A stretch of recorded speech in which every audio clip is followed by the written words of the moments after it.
I'm Abby. Welcome back to my channel. I'll never ever do that. I'm not good at introducing myself. I'm just not. So this is my January favorites video. Can you believe that? January went by so fast. I'm on a little bit of a no-buy in January and into February, just trying to like rebalance my bank account. You know the life. But I definitely still have a couple of things that I want to talk about here, and some of them are more products that I've been using for a while now and just have neglected to mention to you. So we're bringing that up. The first thing I want to talk about is actually the lipstick that I'm wearing on my lips. Last month I mentioned the Maybelline Creamy Matte Lipsticks. So this is one of those, but this is in a new shade that I bought. This is 655 Daringly Nude. This is probably the first nude lipstick I have ever tried in my whole life that actually looks good on me. Usually they're either like too orangey or too pink or too brown, and this one looks like really good on me. This is it with nothing underneath it. Like, I have no lip liner, no nothing, so I really, really dig this lipstick. Another lipstick that I actually did buy this month, I couldn't miss it, you know what I mean? I was like trying not to buy it because it's expensive, and I was like, I don't want to have to pay for shipping. But then MAC sent out one of their express shipping codes, and I was like, now's the time. So I bought the Dita Von Teese limited edition lipstick with MAC, because like, look at her over there. I had to. So this is a really nice red. It comes in this box with her face on it there and her signature on the side. And the bullet is a black shiny, not like the usual MAC, which is kind of grayish. And it's got her signature on it, and then her signature is even embossed into the lipstick. It's a very nice, like, blue-based, very pinky kind of red color. What I really like about this lipstick is that it says it's a matte, but I wouldn't really agree with that. I always look at Dita Von Teese and her lips really aren't matte. Like, every lipstick she wears, she's got a little bit of shine on it. So I'm like, why would she come out with a matte lipstick? And I do have Ruby Woo by MAC, which is a retro matte finish, and that one is like so matte. It's really almost even hard to put on because you put it on and it's such a dry formula that it really pulls your lips, you know? So I actually don't wear it very often at all. So I was worried that this would be the same thing, but it's not. It's like really creamy. It's almost like shiny. I really actually like love this lipstick. I won't lie to you, I was considering being silly for a while there, buying like one that would be on display and I would never ever use it in my whole life, and then one that I would use because it's limited edition and Dita's signature is like on the actual lipstick. Like, I don't want to use it. I don't want to get rid of that. But then I was like, Abby, that's silly and that's expensive. You can't do that. So instead what I did is I made a little setup back there. I opened the lipstick up. I did like a really big photo shoot, make sure I got pictures of lipstick from all angles, and then I started using it. So I kind of did both here. Nerd alert, ladies and gentlemen. The next item I want to mention is one that I bought. I guess you could call it a YouTube made me buy it. I saw it on YouTube, and then I was like, I want to try it. And it is the Maybelline Fit Me powder. This is the Set and Smooth powder. It's for normal to dry skin. So they have this one, and then they have Matte and Poreless, which is for more oily skin. Mine is in 120 Classic Ivory. It's not the lightest shade, but it might be the second or third lightest shade. This is actually a really, really nice powder. I don't like it so much for setting my whole face of makeup. I do actually prefer using my e.l.f. HD powder for that. But I do actually really like this to set under my eyes. Just make sure you use just a little bit. Like, just a smidgen, because if you use too much, then it can get really, like, creepy looking and really bleh.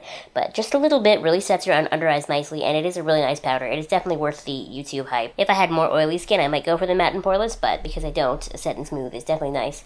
The packaging is like this. It's got the powder inside, and then you can lift it up again, and you have, look, that's you. There you are. Aww. And it's got this little pad underneath, so if you wanted to use the pad to put the powder on, you could, but no thank you. The next thing I wanted to mention was actually a Christmas present to me from my sister, Sam, and I was going to include it in my December favorites video, but I had only been using it for like, what, 5 days at that point, so I was like, nope, we'll wait, we'll hold on, and here it is in my January favorites video.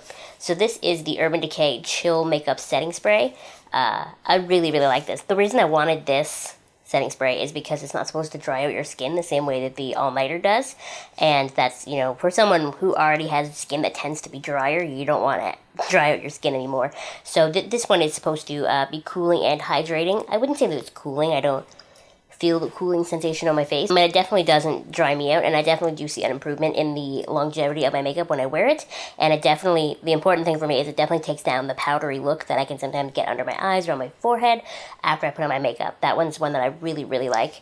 The only thing is that maybe mine's like faulty or something, because the nozzle, like, see, you can even see it's sitting a little bit crooked.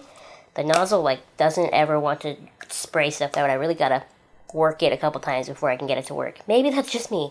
I don't know. I don't necessarily know that I would buy this again, But I might be a little bit too intrigued to try other setting sprays, but I do definitely like this one. I've been having a fun time using it. The last two makeup beauty products that I want to mention, I'm actually not going to go too in-depth into because I don't know if you've noticed, but I finished the Walking Dead game. So now my Tuesday uploaded videos are going to be makeup/beauty related reviews. So that's what you're getting there. So these next two products are actually reviews. I think one is next week and one is the end of the month, I believe. So not too far into detail, but I bought the new CoverGirl Plumpify Blast Pro mascara, and I really, really like it. I really like it. I don't think I found a drugstore mascara thus far that I liked as much as I like this one. It really does give your lashes, like, lots of volume and lots of curl. It's very nice. In that video, I give you a really nice close-up demo of me trying it for the first time, and I don't have any eyeliner on, so you can really see the difference, so stay tuned for that. And then the other thing I want to mention is this mask by Freeman. This is from the Feeling Beautiful line. This is the Dead Sea Minerals Anti-Stress Mask. This is a really, really nice mask. It goes on really smoothly, really easy to put on, really easy to take off. I really like it. And you get like a ton of product in here. Like, this is a ton. You're going to do 600 masks with this. And it cost me like $5, I think. Maybe $5 at the most. Love this mask. So, you know, stay tuned for that one too. Beyond makeup and beauty, what happened in January? Also in January, beyond makeup and beauty stuff, I finally finished Buffy and Angel. Finally. I know it took me months. I'm so sorry it took me so long, but I really did enjoy them. I don't really want to go too far into detail because I know it's like controversial or whatever. I was originally going to do a video on my sort of thoughts on Buffy and Angel series, and now I just don't want to. It sounds like such an exhausting video, and I can already see the comment section in my head, and it's just, I don't want to do it. But I really did enjoy both series, but I think as a whole I enjoyed Angel more. I don't like Angel, like the guy, the character that David Boreanaz plays. Do not like him at all. Hate, loathe, despise, abominate Angel. Ugh. But the characters around him, Lauren, Wesley, Fred, Gunn, they're just such a solid group. Cordelia, like, I just love them, and I love watching them grow, and I loved watching their character arcs. And so if you haven't seen Angel, if you're a big Buffy fan and you haven't watched Angel, 100% go for it.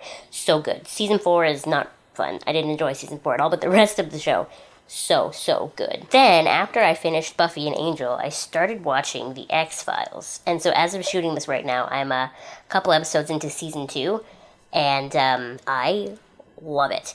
Like, more than I loved watching Buffy, more than I loved watching Angel, more than I've loved watching a TV show that was new to me in a long time. Like, I have to make sure that even if I'm like, oh, I can fit in watching an episode of The X-Files in this time slot today, it's like, no, I can't.